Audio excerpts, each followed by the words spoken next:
नमस्कार बच्चों, आज हम रुचिरा भाग 3 का लेसन 2 द्वितीय है पाठ है।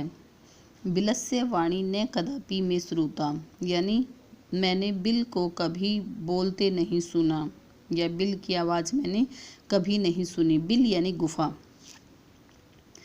यह जो कहानी है यह पंचतंत्र से ली गई है। इसके लेखक विष्णु शर्मा है और इस कहानी में जो पात्र है वो पशु और पक्षी ही है। तो इसका सरलार्थ शुरू करते हैं हम कि कस्मिंश्चित् वने खरन खरै नामै सिंहे प्रतिवसति स्म, कि किसी वन में एक खरन खर नाम का सिंह रहता था, शेर रहता था। स कदाचित इस्ततः परिभ्रमण क्षुधार्थ न किंचित अपि आहारम प्राप्तवान, कि वह इस्ततः इधर उधर परिभ्रमण घूमा, क्षुधार्थ भूख से, न किंचित अपि कुछ नहीं, आहारम आहार प्राप्तवान प्राप्त हुआ, यानी वह खाने के लिए आहार के लिए इधर उधर घूमा लेकिन उसे कुछ प्राप्त नहीं हुआ।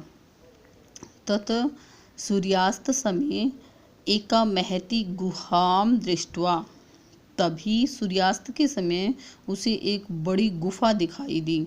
स अचिंत्यत, उसने सोचा कि नूनम निश्चय ही इतिश्याम, इसमें गुहायाम गुफा में रात्रो रात्रि को अपि कोई जीवे आगच्छति, उसने सोचा कि निश्चित रूप से ही इस गुफा में रात को कोई जीव आता होगा।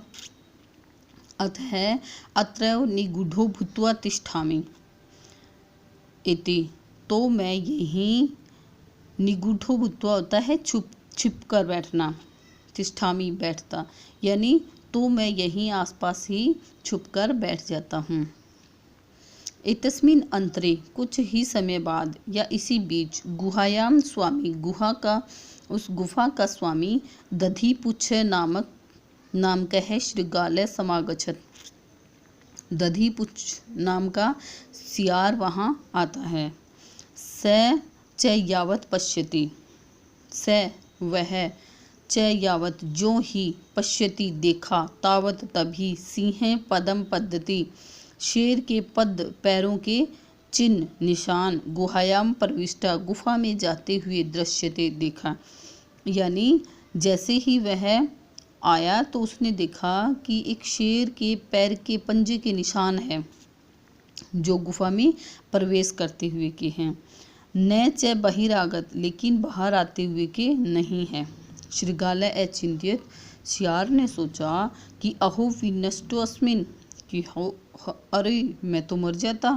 नूनन अस्मिन् बिले सिंह अस्तित तर्क्यामि, कि मुझे लगता है कि इस बिल में, इस गुफा में कोई शेर है।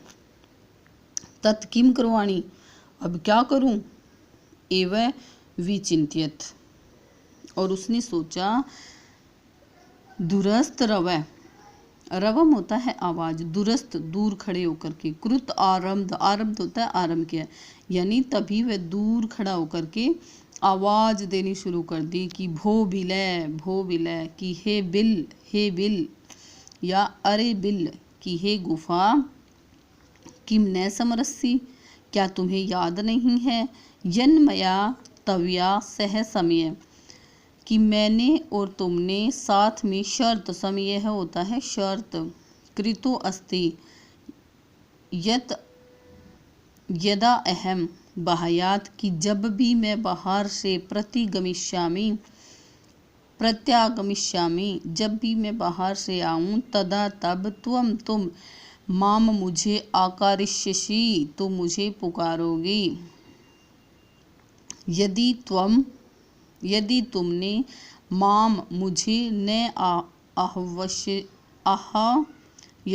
यदि तुमने मुझे आह्वान नहीं किया, तरहि तो अहम मैं, द्वितीयं बिलम यस्यामि इति, तो मैं दूसरे बिल में चला जाऊंगा, यानी मैं दूसरी गुफा में चला जाऊंगा। यानी इसमें जो शियार है, कहते हैं ना शियार बहुत तेज होता है, तो वास्तव में तेज होता है। शियार ने एक योजना बनाई कि वह दूर खड़ा होकर के आवाज़ लगाने लगा बिल को, गुफा को, कि हे बिल, क्या तुम्हें याद नहीं है कि हम दोनों ने एक शर्त लगाई थी कि जब भी मैं बाहर से आऊँगा तो तू मुझे आवाज़ लगाएगी, तो वरना मैं अब दूसरे बिल में चला जाऊँगा। यथम एतश्रुत्वा सिंह अचिंत्यत। ये सब सुन करके शेर ने सोचा कि नुन्मेषा गुहाम स्वामी सदा समाह्वान करोति, कि निश्चित ही गुफा के स्वामी का सदा, जो गुहा है, जो ये बिल है, गुफा है, यह अपने स्वामी का सदा आह्वान करती है। परंतु मद भयात, लेकिन मेरे भय से न किंचित वदती, कुछ नहीं बोल रही है। अब ये बात सुनकर के शेर को लगा कि शायद हमेशा ही जो गुफा है वो अपने स्वामी को पुकारती होगी, लेकिन आज मेरे डर से वह कुछ नहीं बोल रही है। अथवा साधी वदम उच्यते,